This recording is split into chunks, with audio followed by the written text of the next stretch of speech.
વિરોધ કરીને નહીં, જનતાનો મુદ્દો લઈને હું આજે પહેલી વખત વિધાનસભામાં આવ્યો છું.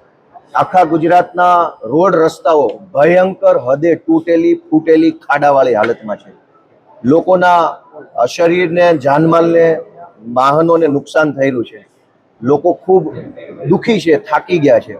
તો જનતાના પ્રતિનિધિ તરીકે આજે મારા વિધાનસભા કાર્યકાળના પહેલા દિવસે હું ગુજરાતની જનતાનો મુદ્દો લઈને અહીંયા આવ્યો છું. એવી આશા રાખીએ કે વિકાસની વાતો કરનારા લોકોને રોડના ખાડા દેખાય, ખાડામાં પડેલા વાહનો, ખાડામાં પડતા માણસોની પીડા દેખાય, એવી અમે વિનંતી લઈને આવ્યા છે. વિશેષમાં આજે મારો પહેલો જ દિવસ છે. હું અત્યંત ઉત્સાહ, જિજ્ઞાસા અને થોડીક નર્વસનેસ સાથે આવી રહ્યો છું.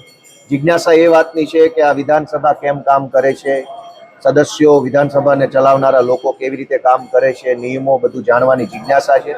ઉત્સાહ એ વાતનો છે કે વિસાવદર, ભેંસાણ અને જુનાગઢ ગ્રામ્ય મત વિસ્તારના મતદારોએ મને આ મહાન ગૃહની અંદર બેસવાનો અધિકાર આપ્યો છે. અહીંયા હું બેસીને ગુજરાતની જનતા માટે બોલી શકીશ, અવાજ ઉઠાવી શકીશ, એ વાતનો મને ઉત્સાહ છે. નર્વસનેસ એ વાતની છે કે હું જે કામ કરવા માટે અહીંયા આવ્યો છું, એ કામ કરવા માટે હું કેટલું સારી રીતે પરફોર્મ કરી શકીશ, એ વાતની સહેજ મને નર્વસનેસ છે. સવાલો અંદર જાઓ પછી ખબર પડે, કેમ કે સવાલો ડ્રો સિસ્ટમથી નક્કી થાય છે. મેં 18 જેટલા સવાલો, 4 જેટલી નોટિસો, એક ટૂંકી મુદતની નોટિસ, એમ કરીને 25 જેટલા પ્રશ્નો મેં સરકારને પૂછ્યા છે. એમાંથી મારા કેટલા પ્રશ્નો સરકારે પસંદ કર્યા છે, હું અંદર જાઉં પછી મને ખ્યાલ આવશે. વિધાનસભા સત્રનો આપનો પહેલો દિવસ, એટલો ઉત્સાહ અને વિરોધ કરીને આવ્યા છો પહેલા દિવસે? વિરોધ કરીને નહીં, જનતાનો મુદ્દો લઈને હું આજે પહેલી વખત વિધાનસભામાં આવ્યો છું. આખા ગુજરાતના રોડ રસ્તાઓ ભયંકર હદે તૂટેલી ફૂટેલી ખાડાવાળી હાલતમાં છે. લોકોના શરીરને, જાનમાલને, વાહનોને નુકસાન થઈ રહ્યું છે. લોકો ખૂબ દુઃખી છે, થાકી ગયા છે. તો જનતાના પ્રતિનિધિ તરીકે આજે મારા વિધાનસભા કાર્યકાળના પહેલા દિવસે હું ગુજરાતની જનતાનો મુદ્દો લઈને અહીંયા આવ્યો છું. એવી આશા રાખીએ કે વિકાસની વાતો કરનારા લોકોને રોડના ખાડા દેખાય, ખાડામાં પડેલા વાહનો, ખાડામાં પડતા માણસોની પીડા દેખાય, એવી અમે વિનંતી લઈને આવ્યા છે. વિશેષમાં આજે મારો પહેલો જ દિવસ છે. હું અત્યંત ઉત્સાહ, જિજ્ઞાસા અને થોડીક નર્વસનેસ સાથે આવી રહ્યો છું.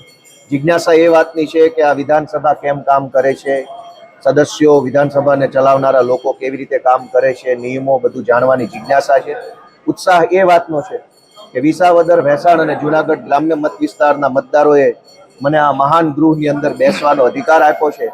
અહીંયા હું બેસીને ગુજરાતની જનતા માટે બોલી શકીશ, અવાજ ઉઠાવી શકીશ, એ વાતનો મને ઉત્સાહ છે. નર્વસનેસ એ વાતની છે કે હું જે કામ કરવા માટે અહીંયા આવ્યો છું, એ કામ કરવા માટે હું કેટલું સારી રીતે પરફોર્મ કરી શકીશ, એ વાતની સહેજ મને નર્વસનેસ છે. સવાલો અંદર જાઓ પછી ખબર પડે, કેમ કે સવાલો ડ્રો સિસ્ટમથી નક્કી થાય છે. મેં 18 જેટલા સવાલો, 4 જેટલી નોટિસો, એક ટૂંકી મુદતની નોટિસ, એમ કરીને 25 જેટલા પ્રશ્નો મેં સરકારને પૂછ્યા છે. એમાંથી મારા કેટલા પ્રશ્નો સરકારે પસંદ કર્યા છે, હું અંદર જાઉં પછી મને ખ્યાલ આવશે. Thank you.